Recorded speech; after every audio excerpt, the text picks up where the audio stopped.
Hi, good afternoon, everyone. I'm not too sure if you all are seeing me or if you're there, but if you are, you can just type good afternoon, everyone. Hi, good afternoon, everyone. I'm not too sure if you all are seeing me or if you're there, but if you are, you can just type good afternoon, everyone. Hi, good afternoon, everyone.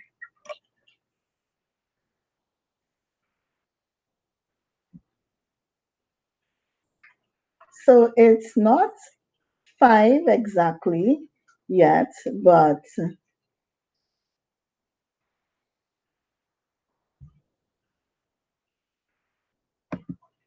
we'll go live exactly on 5.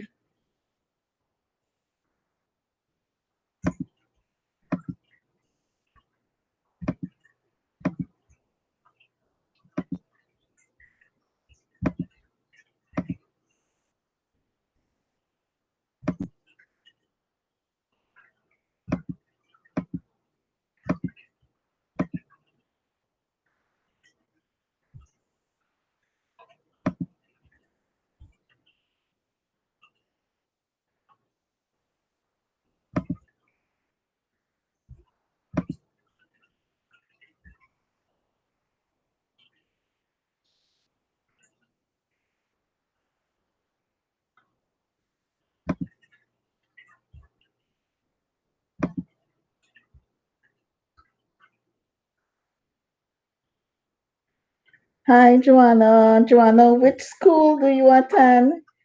Just if you're here early, you can just type which school you attend. And if you attended the first live session, let me know.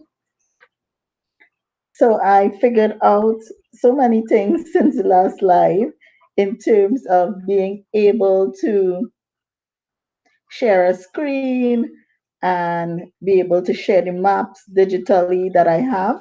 So today is supposed to be a really good session, and I am excited to have you all here. So if you have friends that are doing geography that need help in the same school, um, I suggest you let them know that there's a session going on so that they can benefit from this.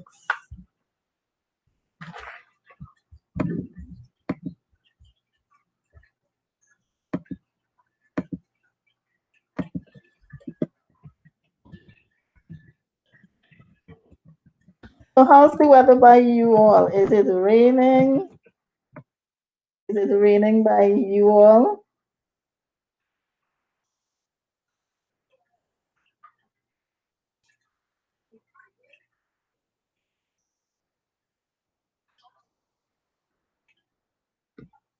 So we have a few minutes before 5, so let's just wait on people to continue to come in.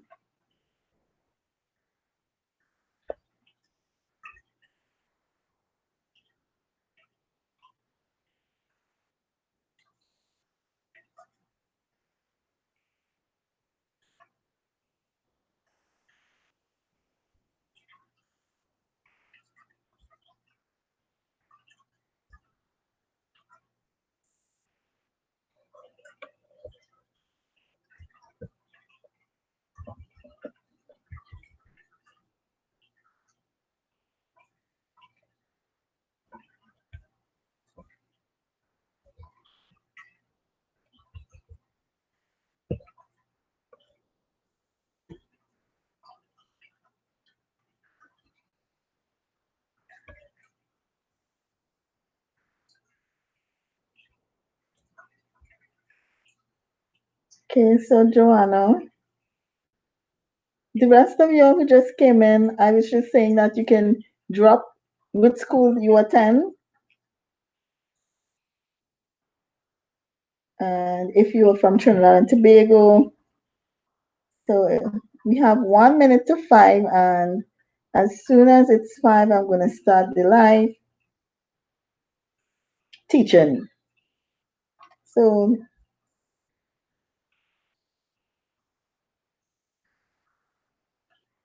how are you all seeing me on your end? Is it okay?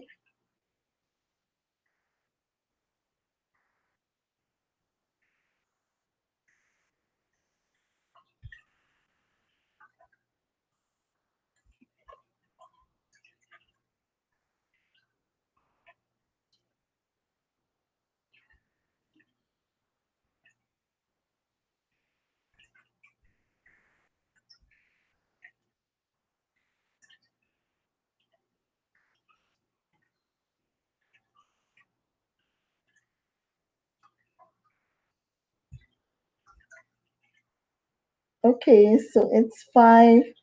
So let's get ready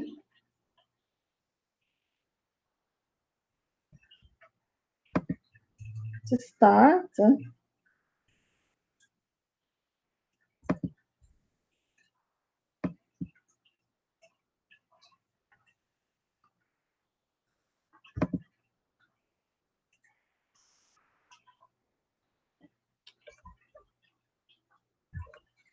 Okay, so last day we looked at drainage patterns, and just to have some context, from the map, we're going to go back to that so that you all will actually see what I was referring to in terms of drainage patterns. So before I go into the drainage patterns, I just wanted to refer to the practical skills section of the syllabus. So under your syllabus, page 12, you would see the content outlined there. So this particular part of the map work that I'm doing is catered to those questions that are under or falls under landscape descriptions. So if you go to your syllabus, so if you have the syllabus, you can check this. You would see that, are you all seeing my screen?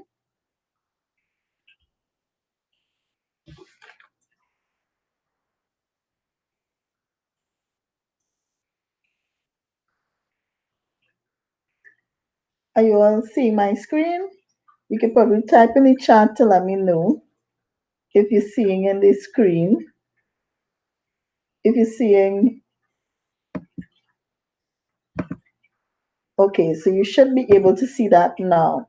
So let me know. Are you seeing the actual drainage patterns? You should be able to see it now because I have it up. Okay, let us wait a little before it comes on. Let's see, it should come on soon. Are you all seeing it now? It should appear now.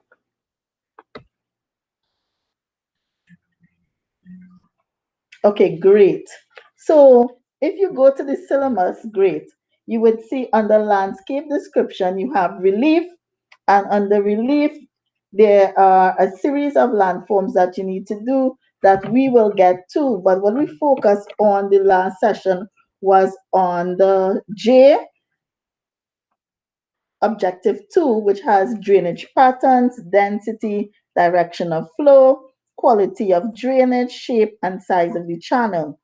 So what I'm going to do is just show you all those patterns that we discussed last day and reference it to the map so that you have some context, right? And today we're going to go on to land use, and land use in terms of settlement form and distribution, vegetation, agriculture, industry, transport networks. So those are things that you're supposed to know, and we're going to actually try to do some questions from the 2018 past paper, paper 2, because that particular section really asks a lot of questions about the relationship or the interrelationship between relief, land use patterns, and drainage.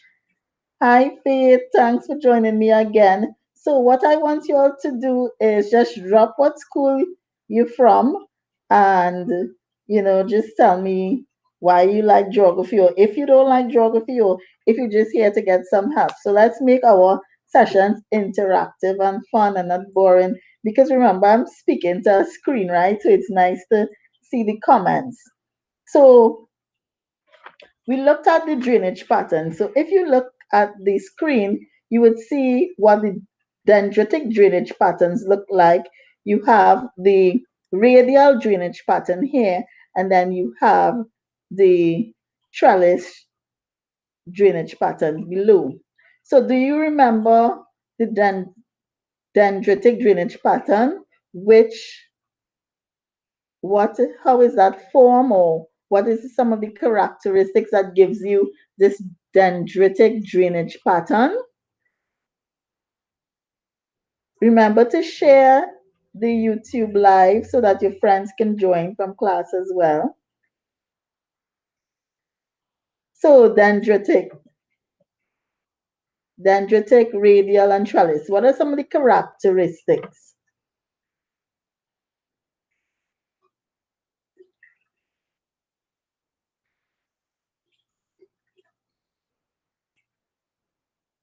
You can type in the chat. So remember, dendritic has a uniform pattern of rocks, right?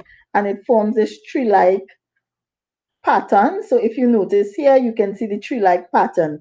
Are you seeing the diagrams very clear? And then you would see you have the trellis that gives you alternated bands of hard and soft rock, and they meet the main channel at right angles or 90 degrees. Whereas the dendritic pattern, the tributaries meet the main river at an acute angle. And then you have the radial pattern where they are usually formed on volcanic domes or the slopes of volcanoes, where you get the spokes of the wheel, or like an umbrella sort of pattern. So let us now look at two types of map that you'll be able to see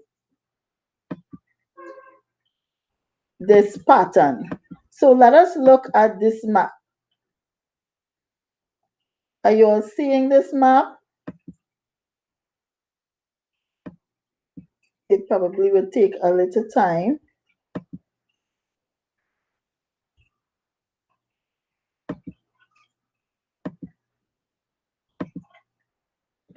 Are you all seeing the map yet?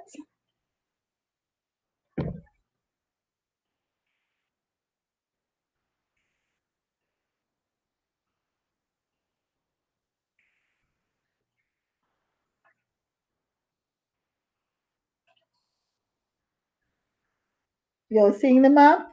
It is probably a bit delayed on my end. So if you are seeing the map,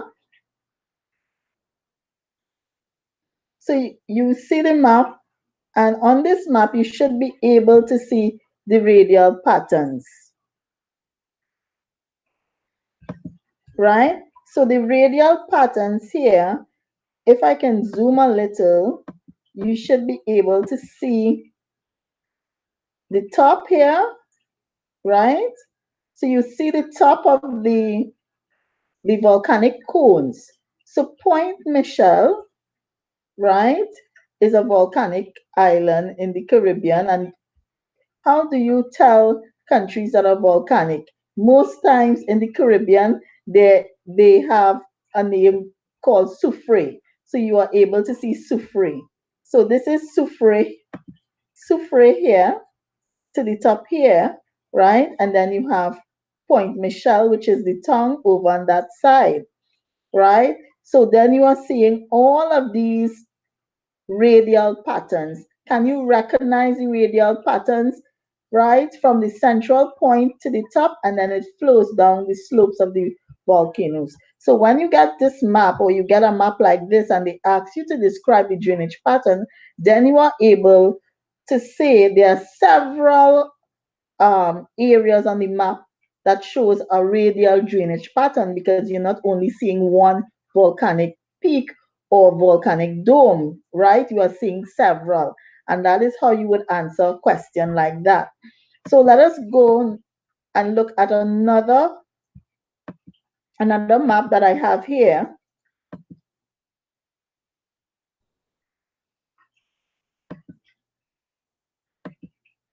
And this map is quite different to that particular map that I showed you, to the Point Michelle map. Are you all seeing this map now?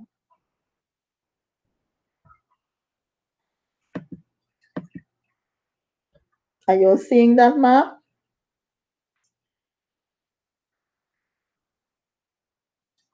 So this map, you're seeing the new map. This is Barbados, right? So do we have any students? We have any students from Barbados here? Right? Barbados, in terms of geology, geology means the type of rock that the countries consist of, right? Point Michelle is a volcanic country, but Barbados, the nature of Barbados is limestone. It comprises of more limestone rocks. So if you look at the pattern on this map, you can barely see any rivers, right? And remember why that may be so. Anybody have an idea why you may not see a heavy presence of rivers on a map like Barbados? Why aren't you seeing much rivers? You're seeing probably one here. Why aren't you seeing a lot of rivers on that map?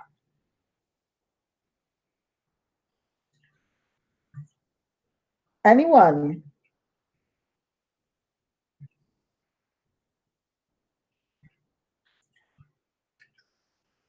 Faith, do you have an idea? Kimaya, Christopher, and you all still did not let me know which school you're from, right? So I teach at St. Francois Girls College, and that's in Belmont, in Porto, Spain. So I know we have some students that are from Tobago that was on the live the last time. So you can also just drop your school so we have an idea. So what about countries like Barbados that are comprised of limestone that you really don't see a heavy presence or drainage presence on the map? Why is that so? Right? That is so because limestone is a soluble rock, right? And it dissolves easily, and you can, right, because it's the limestone, good faith. And a lot of the times you get a lot of underground drainage. So the rivers tend to go underground. And how can you recognize that on the map? Remember last day I told you all that sometimes you see where there is a gap or a missing line that is blue and then it goes underground, right? So today we're going to go further into what I have planned today.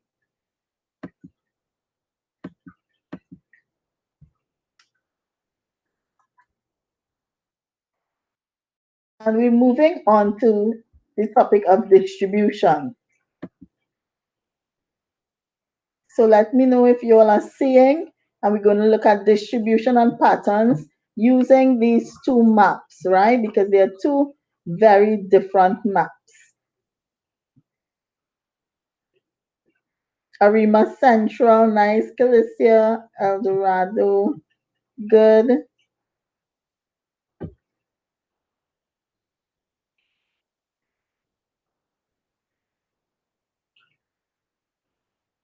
Remember to share with your friends so that they can also benefit from this.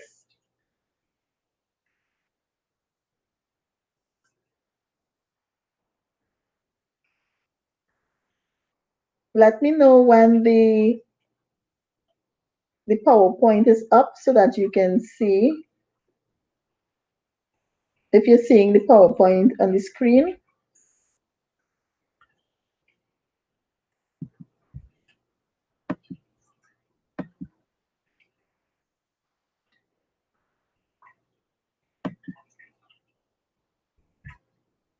Let me try to share this over again.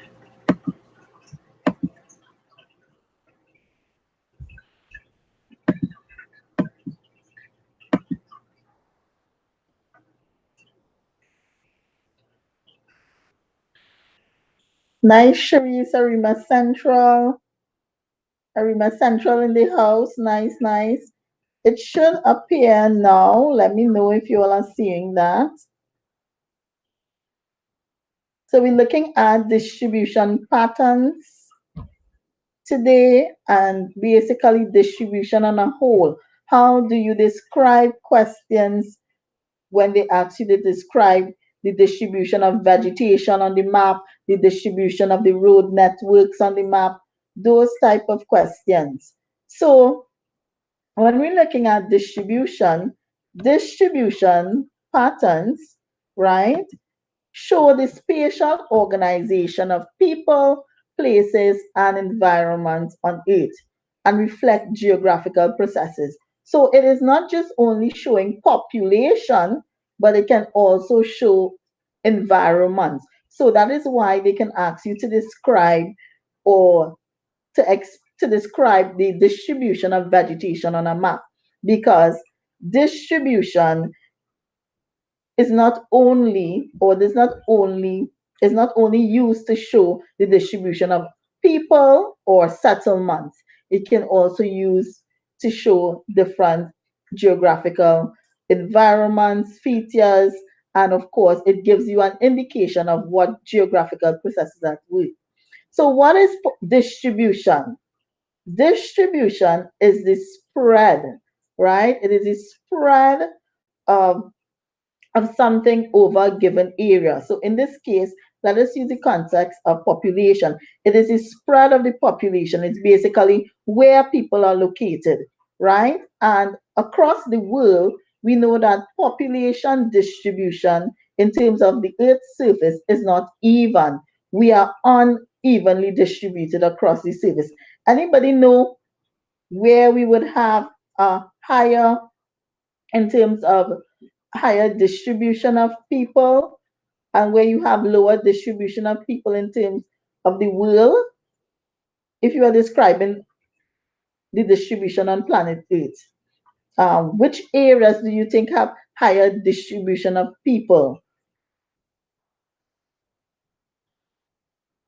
And then distribution goes hand in hand with density. So if you have a higher distribution of people in an area, then you're going to have a higher population density. So where do you think population density are higher, right, across the world?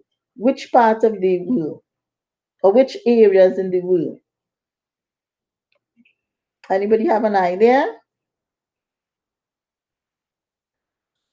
So let us look at the Arctic region or the polar region. Is the polar region, do they have a high population density as opposed to the tropical region? Would you say that their distribution is evenly spread in those areas, the North Pole and the South Pole, right?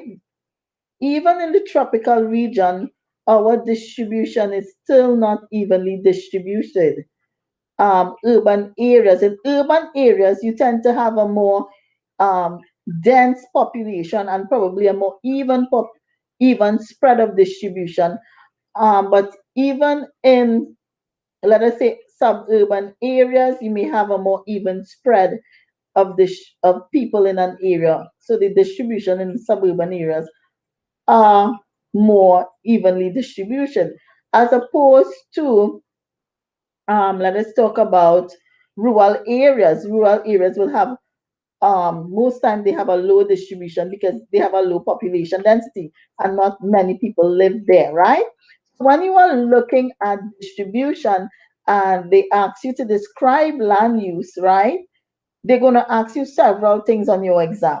They're going to ask you to describe settlement form and distribution. Anybody have an idea what is settlement form? So we know what is settlement distribution. Distribution of settlements would be basically where the settlements are located, right? In terms, are they evenly spread or unevenly spread? Are they dense? Do you have a dense distribution or is it sparsely distributed? When we talk about settlement form, what do you think is settlement form, y'all?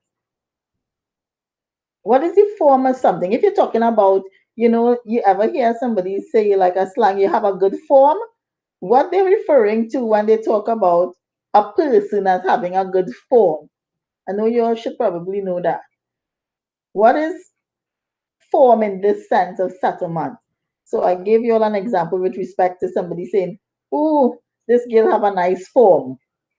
In terms of a guy saying that to a young lady. In terms of settlement, what do you think that means? Come on, I know you all are there. I am seeing you all. So I need you all to type in your answers. Because I don't want to feel like I talking to a screen. That is like the worst feeling ever. So tell me, what do you think?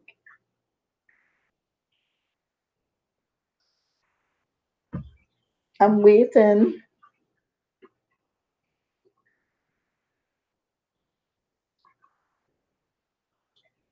Good. It's like the shape, right? So the settlement form is like the shape of the settlement. Or remember, we have settlement patterns, right? That's morphology has to do with shape, form, patterns. Very good, Bastille, right? Then you have vegetation. Vegetation can be both natural and cultivated. What are natural vegetations that you would see on your key? If you are to go to your key, tell me what are some on a map, right? Tell me what would be some of the natural vegetation that you often see in the key. So the first thing, remember, I was talking about the elements of the map, and one of the key elements is the key. So when you go to that exam and you get that map, I want you to look at that key thoroughly. Identify what are some natural vegetation and cultivated vegetation. Because vegetation can be naturally occurring and it can be vegetated. So, or cultivated, sorry. So tell me what are some of the natural, very good Bastille forests. What else? Only forests you see on maps in terms of natural vegetation. What else can you see?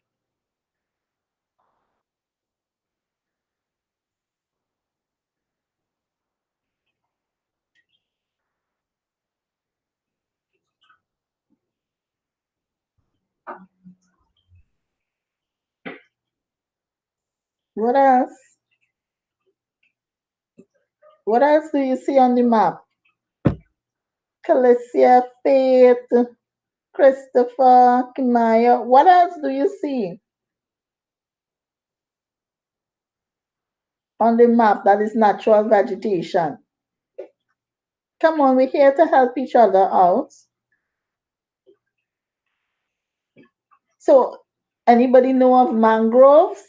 Y'all ever heard of mangroves? So, for your exam, no, Sharice, remember, there's no, and I want you all to get this.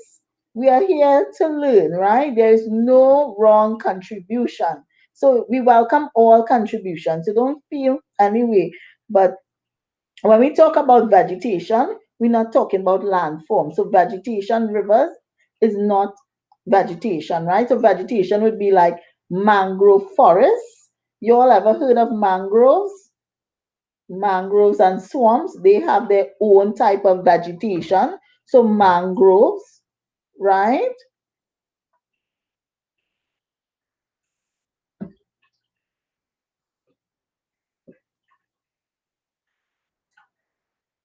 Hi, hi, hi, Tamika. So mangroves, you have vegetation, we talk about forest, you will have mangrove vegetation. What else? You will have swamps, right? So sometimes that is your natural vegetation. Sometimes you would see something, they would have woodland. So just not forest, they might have woodlands, and in some region they have grasslands, they have savannas. So all of those are natural vegetation. Do you all understand that? Cultivated, culti- cultivated vegetation would be trees and shrub. Very good, Faith. Yes, that's a good one. Thanks for the reminder. So trees and shrub, forests, you would see woodland, you would see mangrove swamp. That is what we call natural. Cultivated is now what is grown or what is planted or what is farmed. So let me know what are some of the cultivated vegetation that you often see on a map.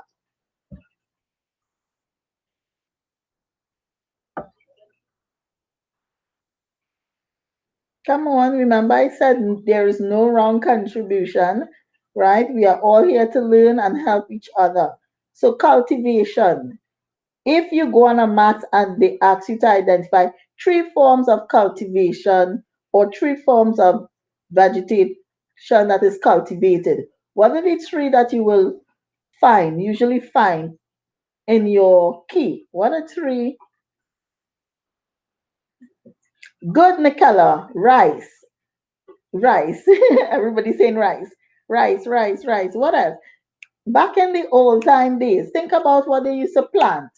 Remember when we were under slavery and we had these estates and monocrops for agriculture? Remember that monocrop, right? In terms of plantation agriculture, what were some of the things they planted? So we have coconut, we have rice, but you're missing a real common one, eh? What is that common one? Banana plantation, very good, Kimaya. Cocoa, but everybody forgetting the most important one, sugar cane. Very good. So remember, sugar cane cultivation, right?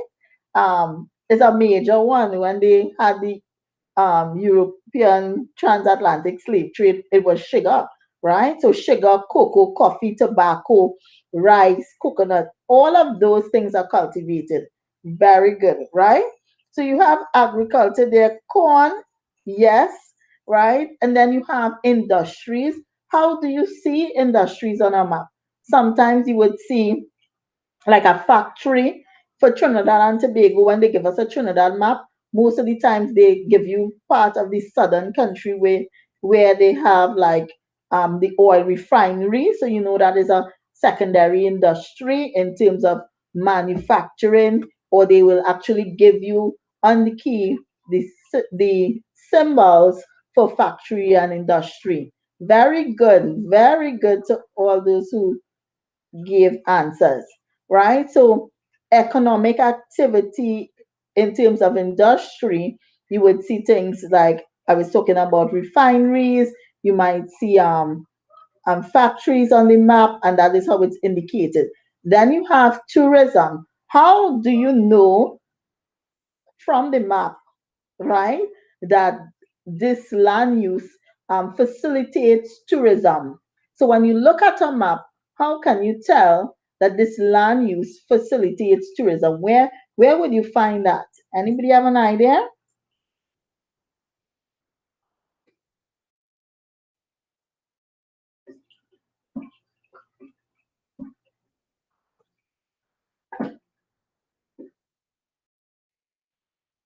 Anybody have an idea?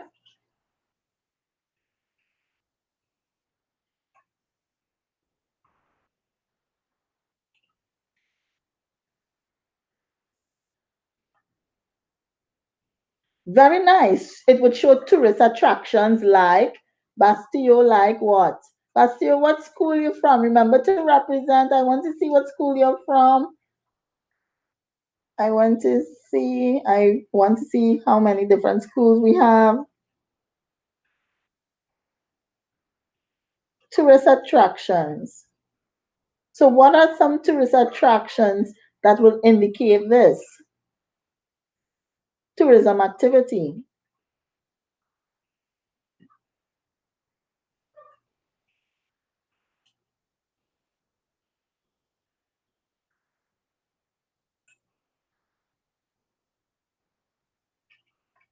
Hotels, beaches. Excellent, Sebastian. So you would see hotels, you would see beaches, sometimes you see coral reefs. They actually show you on the map, they would give you a symbol in the key for coral reefs and cliffs. And you know that. If you can see sanctuaries or rivers, yes, sometimes you can see that. Very good, Bastille. Good. And then you have transport networks. So transport networks has to do with roads, right? And how they are interlinked. Most time it comes under communication. So transport network on the map is very important because transportation facilitates the movement of people in terms of getting from one place to another, especially if you have agriculture fields and people need to work, right? So Faith, yes, if you have that marked in the actual key, then that can be you can use that as a tourism activity, right? So let us look at this map here. So when you look at this map,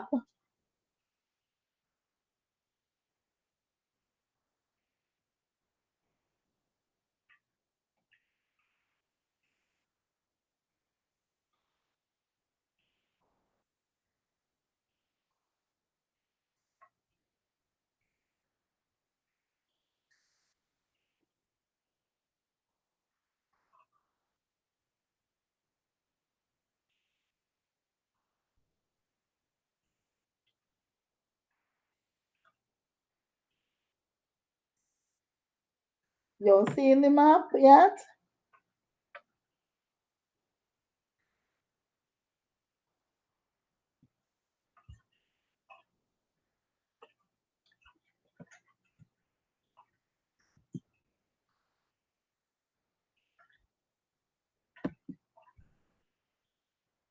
You should be able to see the map now.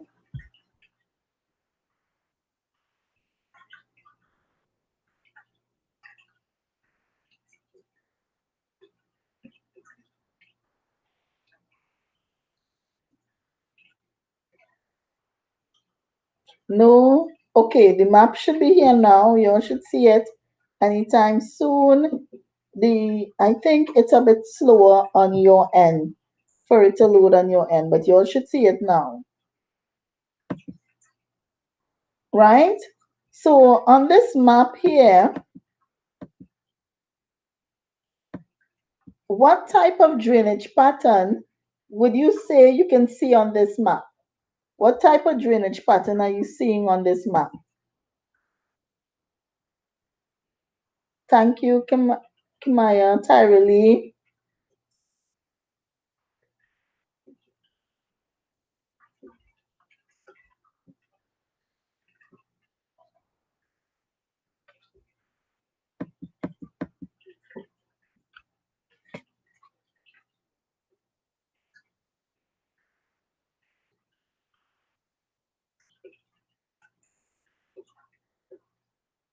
Okay, so what type of drainage pattern is on that map?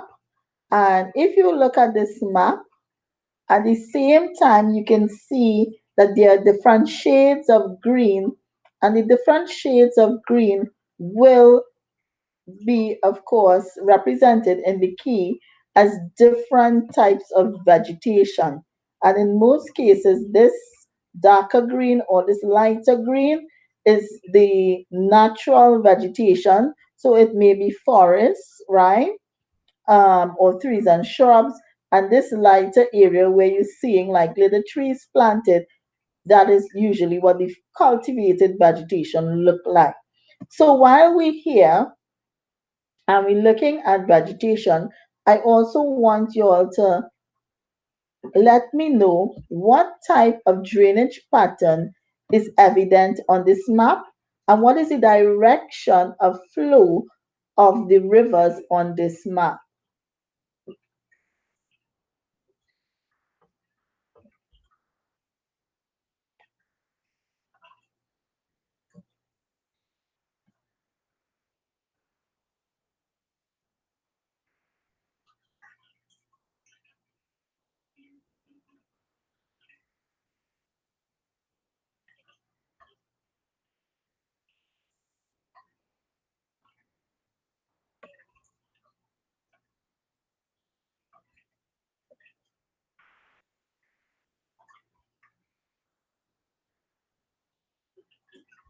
Okay, I'm waiting on your responses. Let me know what is the direction of flow of the river and what type of drainage pattern can you see from this map.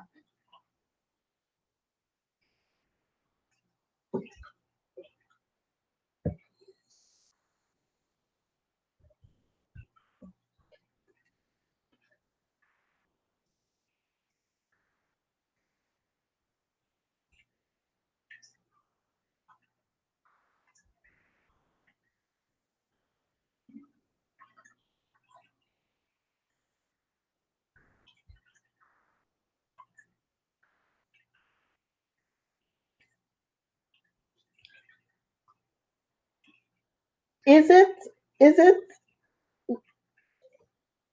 is it really trellis? Are these rivers joining at right angles? Remember, trellis is right angles, right? Very good, Calicia. It is dendritic, right? You have more of a dendritic pattern here, right? Dendritic. And what is the direction of flow? What is the direction of flow of the river?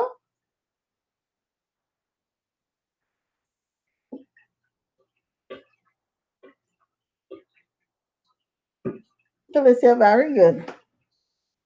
What is the direction of flow?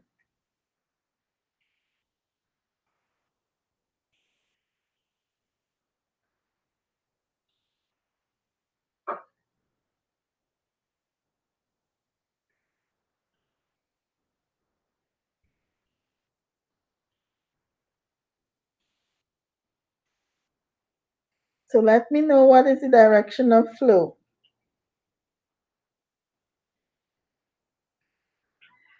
Very good, Sebastian. It's flowing to the south of the map. So it is flowing from the north and it heads towards the south. Very good. From north to south. Very good, Calicia. Very, very good.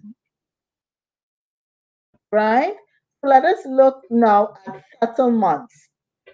So we are describing now settlements. Right? When you are describing settlements, what are settlements? Very good, Tamika. Settlements are places where people live, right, work, and carry out activities. And sometimes people live in these settlements. It may be residential, right? Settlements are developed on sites that are more favorable or that have more physical favorable features. So when we mean physical favorable features, we mean things like the land is flat. In terms of relief, we're talking about the relief. The relief is flat, right? Which makes it easier for building homes, for constructing buildings, right? Business places. So flat land, people tend to locate on land where there is rich soil or the soil is fertile because they may want to plant, or have little gardens around their home. So when you are looking at a map and you are looking at settlements, what you have to do in terms of answering the questions, you have to look at identifying the location. So when you get that map, you identify, is that location elevated, meaning is it on a steep portion of land or is it on a flat portion of land? Then you look at the size.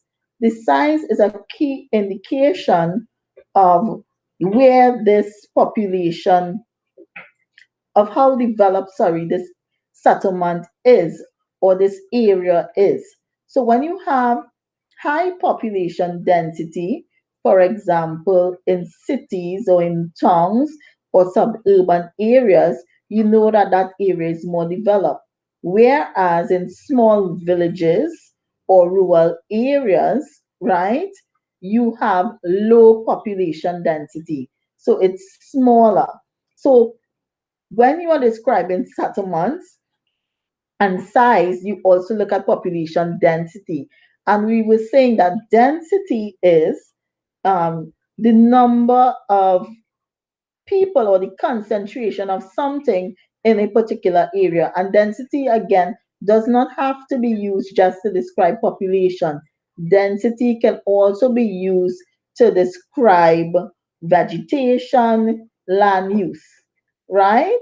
So you would see here that population density has to do with people. So we're saying it's the number of people living in an area. Rural settlements tend to have lower densities than urban areas. Densely populated areas contain, of course, more people, whereas sparsely populated areas contain few people. Then you look at the population patterns. So just like how we have drainage patterns, you you also have population patterns or settlement patterns, I should say, not population. So settlement patterns, you have three main types. You have nucleated, you have linear, and you have dispersed. Anybody knows the difference between the three settlement patterns? So what describe for me what is nucleated pattern, what is a linear pattern, and what is a dispersed pattern. So drop your responses in the comments. Drop your responses in the comments. If you have friends that are doing geography, right? Remember, sharing is caring. You don't keep information to yourself. And that is why I am sharing. Tell your friends, share the link with them to the site for the live class. Share the YouTube link with them. Tell them to go to School of Geography to like and subscribe so that they can also get some help. So tell me the difference between nucleated, linear, or dispersed settlement patterns.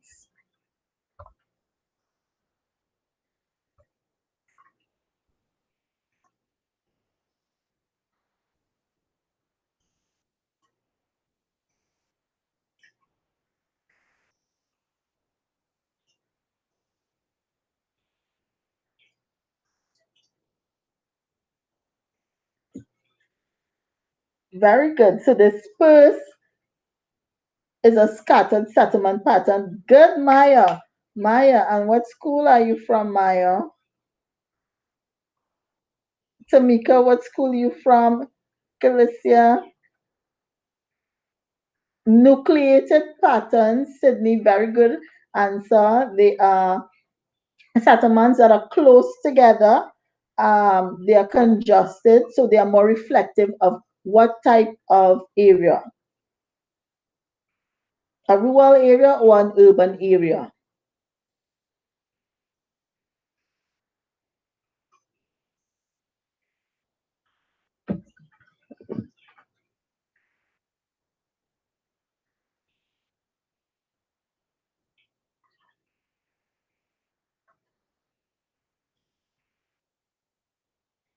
So we have what is a dispersed, we have what is a nucleated. Good, Maya. Tim France were good. So Maya is going to my school, right? Um, what is the linear? Very good. So linear, Sebastian, really good. Linear patterns are settlements that are along a line. So in most cases, along a line, meaning along a road, along the river, right? Very good, Sydney. Linear meaning along a road or river. Excellent. So we know that, right? Then you have the functions of settlement. So sometimes they're going to ask you a question on the exam to explain the reason for the distribution of settlements or the location of settlements. And most of the time, you look at functions. So when you look at settlements, sometimes you would see on the map, you would see commercial areas. And the commercial areas are usually those areas like the city center that would have high population density and a nucleated pattern. Then you have residential, and the residential area may have a more linear pattern, and they also have high population density. You have agriculture. So agricultural areas may have a lower population density and they may have a more dispersed, right? Um, very good, Tamika. So, Tamika, which school are you from? So, nucleated towns where the buildings are close. Good. And then you have industrial and recreational, which may have lower population densities and a more dispersed pattern, right? So, I just want to go back to the map. So, from this map, what type of population or settlement pattern can you see here? What settlement pattern do you have on this map? So if you look at this map,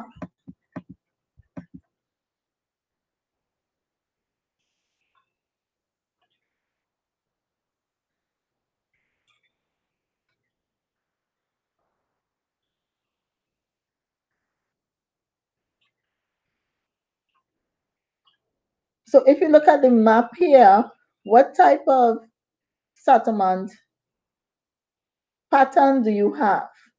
So we just described the three of them.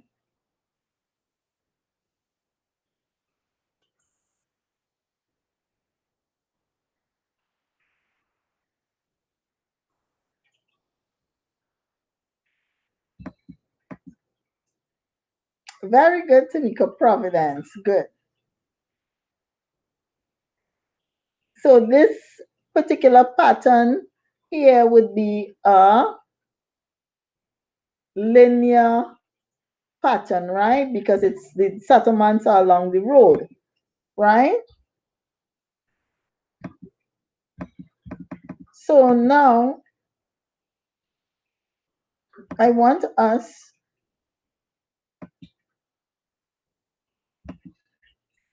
to look at the maps that I just shared a while ago. Let's see if we can get them up. So based on this particular map,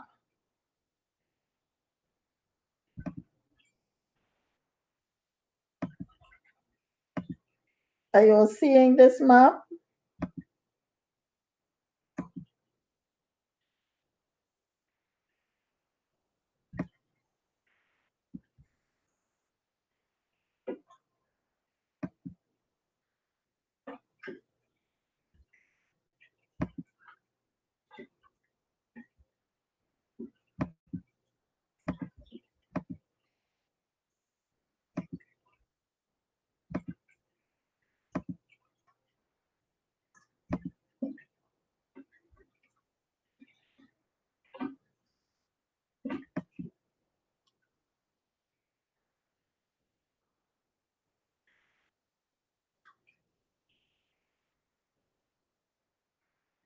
Good. So it's a linear settlement that's along a road.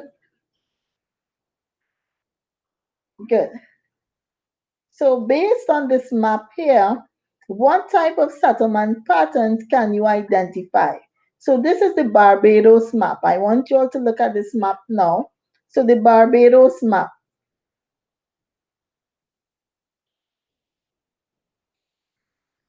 So if we are looking at this Barbados map,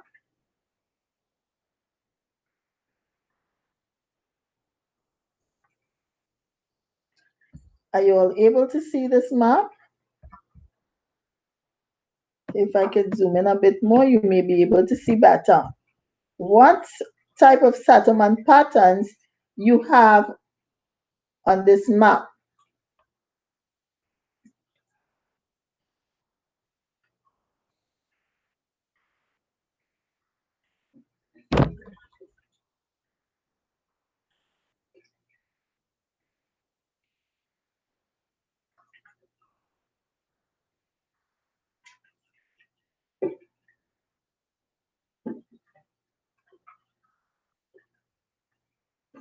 Can you all see the Barbados maps? Kimaya, very good. You are seeing nucleated, but can you identify for me where is that nucleated pattern? Remember, when you have a map question and they ask you to locate and describe the settlement pattern, you also have to grid reference, or you also have to give the location using cardinal points. So you're not giving it arbitrarily, right? You have to give a grid reference, or you state a town that it is close to, or you give cardinal direction. So Sydney is saying there is linear. So Sydney, can you point out to me where there's linear? Kimaya, can you please point out to me which area is nucleated? So we know that we can see that there's both nucleated and both nucleated and linear. So from this map, how can you identify, you know, the difference between the linear settlements and the actual nucleated settlements? Faith is saying there's this space. So Faith, you will have to point out to me where is this space as well. So let me point out something to you all. Can you all see my hand? the I'm not too sure if you'll be able to see the pointer, but if you're seeing the orange buildings that are like larger near to Spice Town, right? Those buildings, it's usually bigger.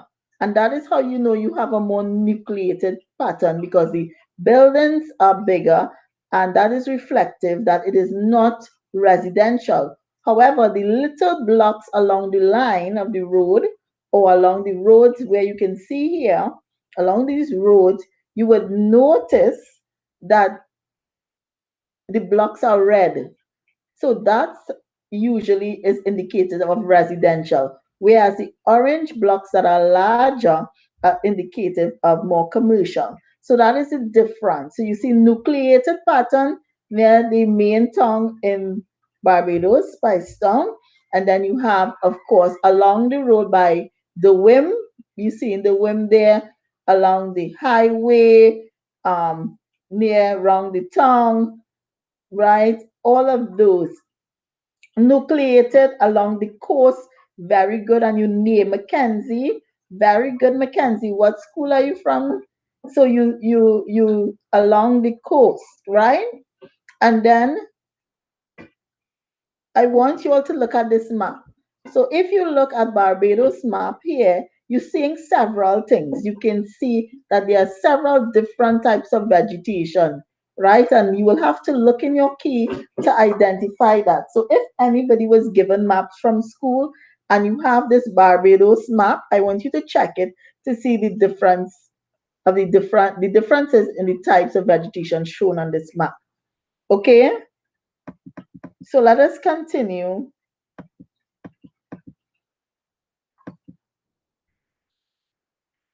So now we're looking at the factors that are responsible for the location.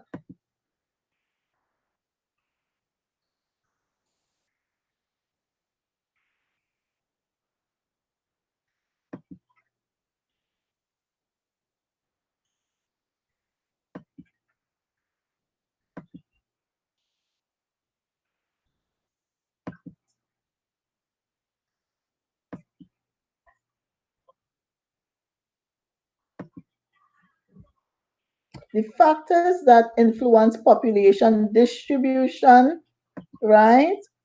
And distribution is shown through the settlements on the map, right? Because you can't really show people, so it is shown through the distribution of the settlements or the location of the settlements on the map. Miss, where can we get the digital versions of the map if you want to practice Calicia?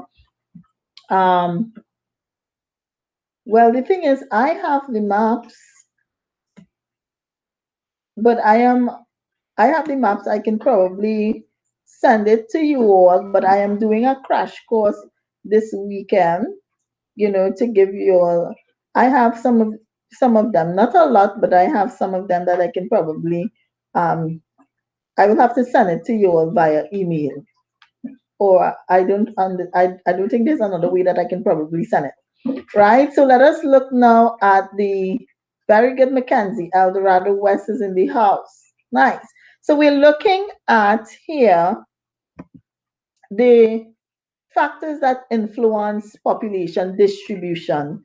And remember, I said distribution has to do with location, and this is practically shown on the map by settlements because you don't really show people. So the factors that are responsible for the distribution or where the settlements are located is one, relief. Relief is very important. And relief has to do with the difference in the shape of the slope of the land, the height of the land. So it has to be whether, when we talk about gentle slopes, we talk about steep slopes, we are basically describing the relief. Everybody get that? So it is a change in the slope of the land, not necessarily height, but a change in slope, right? Which has to do with height, part of it, right? So then you look at relief. So land which is flat is often more favorable for construction of houses and for economic activity. And therefore, they tend to have a higher density or more people located in those areas. So the distribution there is higher population density. So flat land is more accessible as well, and roads can be easily built. So if you notice, on the maps, you notice the flat areas tend to have a lot more roads because roads can be built easier. You notice if you have to build on a mountain or on the slope of a mountain, usually you have to get a backhoe or these large machinery to sort of excavate the land first. Then they're going to have to stabilize the land with some sort of infrastructure to prevent landslide, and they have to sometimes put up a retaining wall. So it is really more expensive to build on land which is higher, right? So flat land is easily accessible and you can build on it one time, right? And steep slopes makes it very difficult for construction and transportation, and therefore um, people are going to charge you, drivers going to charge you a lot more to take material up a slope. Then you have coastal areas. Coastal areas are also flat and it's near to the sea. And they are important sites of, usually they are used as the harbor for the country, and it's the port of economic trade and development. So coastal areas tend to have a higher population density, especially for us in the Caribbean, because we are all um, islands and we are surrounded by water. So our coast, we're basically very close to the coastline, and we all have harbors that facilitate the sport and trade. And most countries, this is where trade and economic activities takes place, right? Also, it is a site for fishing, fishing activity. Yeah, so you have a lot more people there. Then you have the availability of water. And how can you tell that there's the availability of water on a map? How do you identify relief on a map? Tell me this. How do you identify coastal areas on a map? How do you identify water availability? So if you are looking on a map, what are you looking for when you are looking for flat land? What are you looking for when you are looking at steep land? What are you looking for when you are looking for the coast? What are you looking for? Tell me in the chat. What are you looking for? When we go to the map and you're looking at relief, right? Tell me, what are you looking for?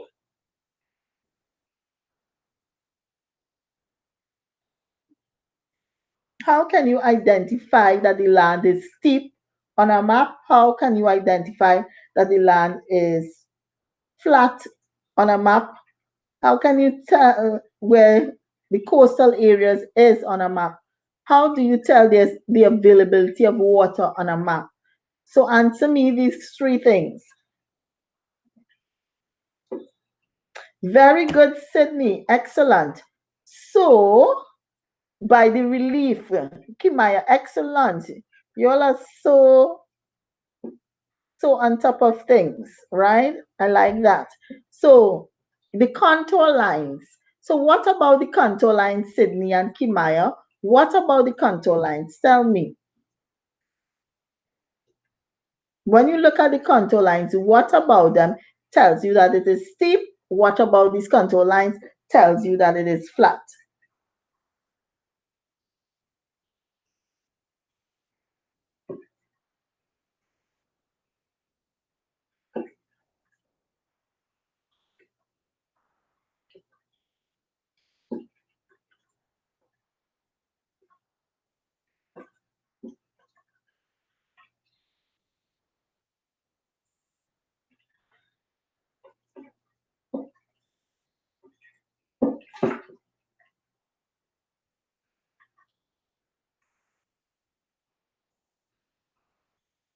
Right. Very good, Sebastian. So when the contour lines are very, very close together, we know that the land is steep.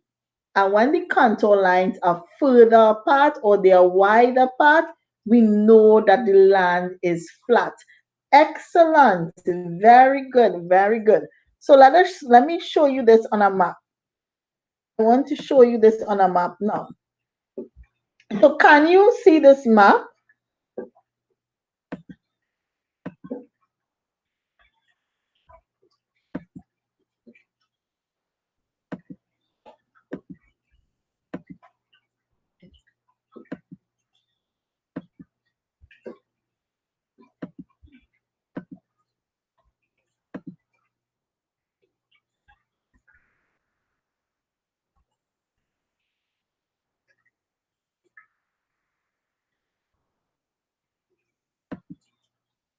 So now if we look at our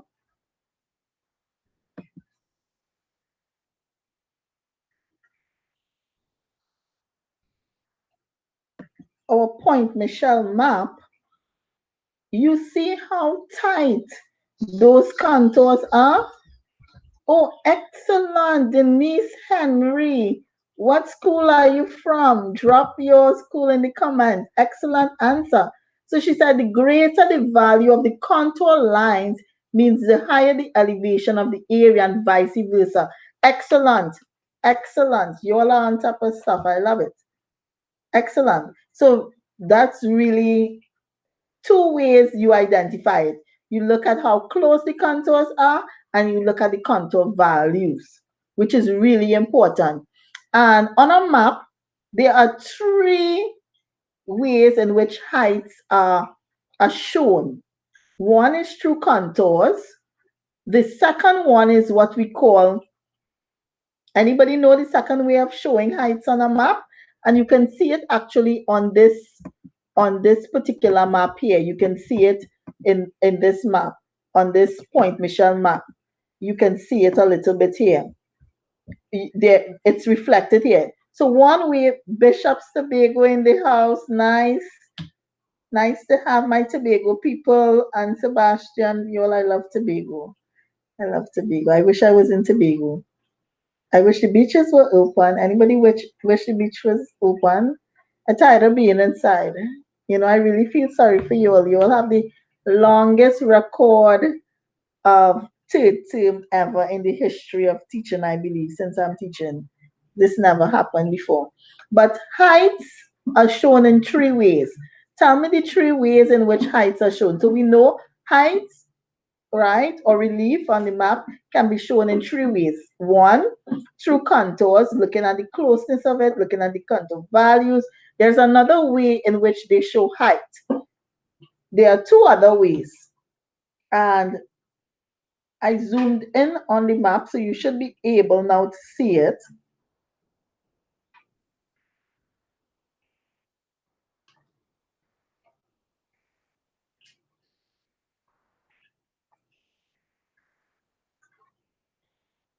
And we're going to wrap up this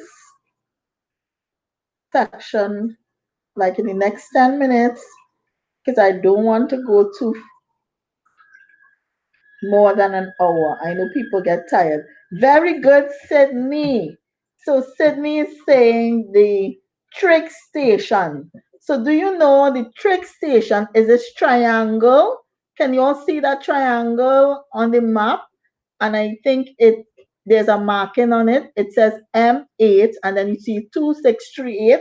That is the value or the height of the land. And trick stations, there are two types of trick station. You have a minor trick station and a major trick station. The major trick station is shown by the normal triangle, and then the minor trick station is shown by an upside down triangle. So excellent, Sydney. Excellent, excellent, Sydney. Sydney, what school you from, Sydney? Right?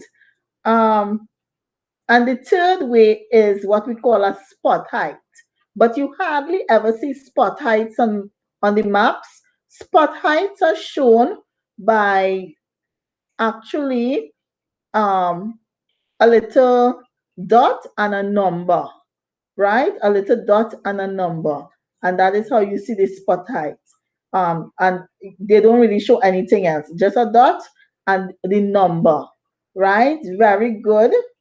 Very good, Tamika. Very good. Thanks for all of the responses.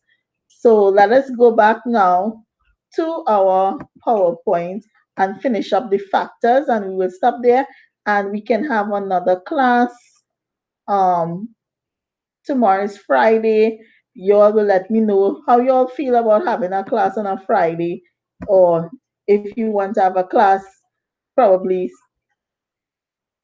next week. But Saturday, I am doing the crash course where I will be doing past papers,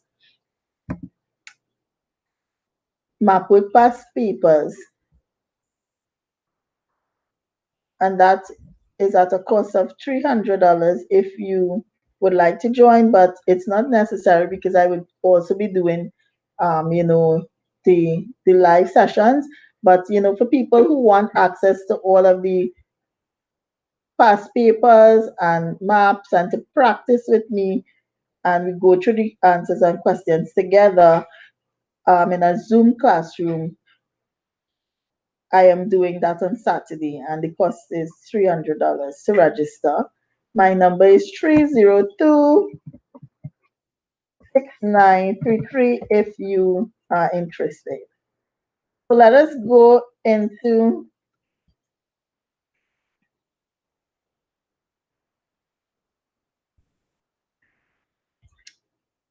the factors. You're seeing that, right? So let's finish up this. So we have economic activities that influence settlements. So where you have industries, you're going to have a higher number of people, right? Where you have um, beachfront property or hotels, you tend to have higher number of people or settlements located there. Again, because of work, people want to get work, so you see a higher number of settlements there. And how do you see economic activities on a map?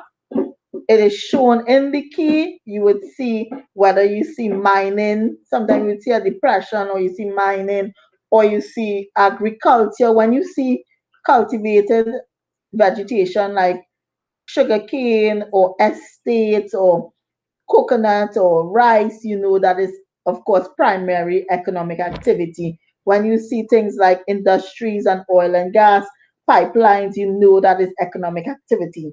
Then you have the proximity to transport networks.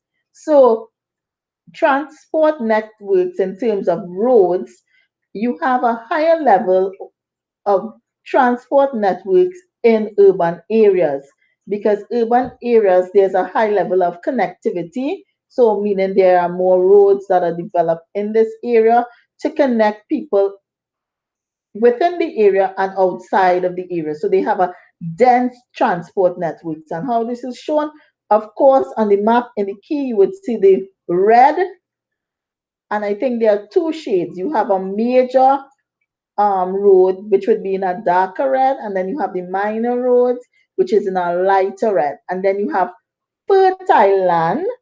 How can you see this represented on a map? Fertile land. Again, this is shown through cultivated vegetation.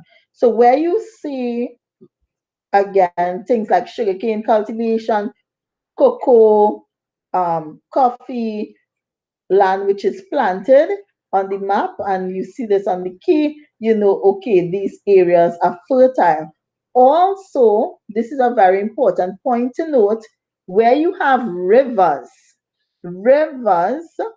also near rivers, the land near rivers is also very fertile land, because of course you have the end of the river, especially to the mouth, you have deltas, where sediments are being deposited from the floodplain at the mouth of the river, making this area very nice and fertile for planting. And then the last thing that has or influence distribution, meaning where people are located, people want to locate in areas that are safe, meaning areas that are away from marginal areas, sorry. They don't want to locate in an area that is prone to landslide or that is prone to heavy rain, not heavy rainfall, sorry, landsliding or flooding, right? Or where there are unstable slopes or on the slope of a volcano, that will not be very smart, right? So layer coloring, Tamika, in terms of showing fertile lines, sometimes you see it in the key, right? So safety, again, will also influence the settlement distribution. People are not going to locate in areas that is prone to flooding or prone to erosion or prone to landslide. They want to locate away from those areas, right? Um, so I will stop there today because it is now 10 past 6. Thank you all for joining me on the live today. Let me know, drop everyone who is here. I want to see you. Drop a comment on one thing you learned today or one thing that stood out for you, one thing that was, you know, important in today's class. Type it in the chat, one thing that stood out for you or one thing that you enjoyed about today's class, and let me know if you all want us to continue next week or tomorrow, if you want to have a session tomorrow or next week Monday.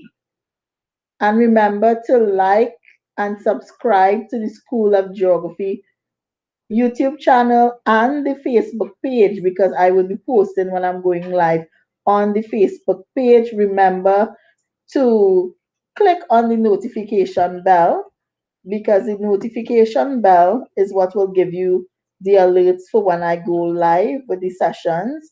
And I will also post the dates and time for sessions on the Facebook page. So if you're on Facebook, go on Facebook and also like the School of Geography Facebook page, like the School of Geography YouTube page, click the notification bell so you get the notifications when class is about to start. So one thing you enjoy, drop it in the comment now. One thing you enjoyed about class or one thing you learned today in the session today. And if you want to have a session tomorrow or next week we resume. Because you all know that your exam is actually the day of your exam is actually the day of my birthday, July the 8th. So what better gift it would be if all of you all get grade ones or get very well, do very well in your exam.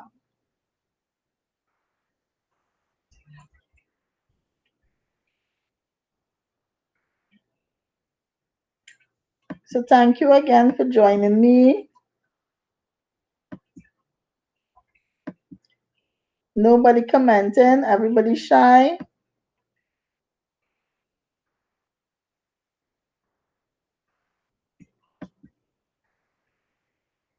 Y'all didn't learn anything today?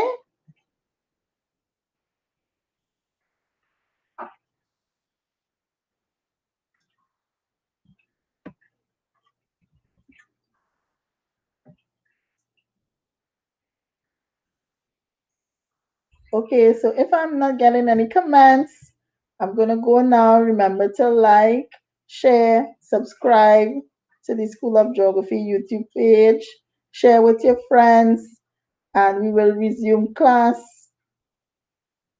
the different types of settlement. Thanks, Annalise O'Brien, for very good. So we're going to go more into settlement patterns next session. We have quite a bit to cover in this section because it's very heavy. And this is the part of the exam where people fall down. They don't get a lot of the marks because they don't explain or describe properly. So that's why I'm taking my time to go through it thoroughly. So hopefully next week, please God, we will start. Maybe if you're up for distribution thoroughly, very good. Maybe not Saturday. Saturday is the crash course that I'm doing. So maybe next week Monday we go live again, right? So thank you all. Have a good evening. Share. I learned about the contour lines. Very good, Faith. Very good. Share with your friends. Share with your classmates. Remember, sharing is caring, right? And let others do well, right? I always say there's no competition. The more you help people, the better you get along in life. People tend to help you. So pay it forward. Help a friend, share the life.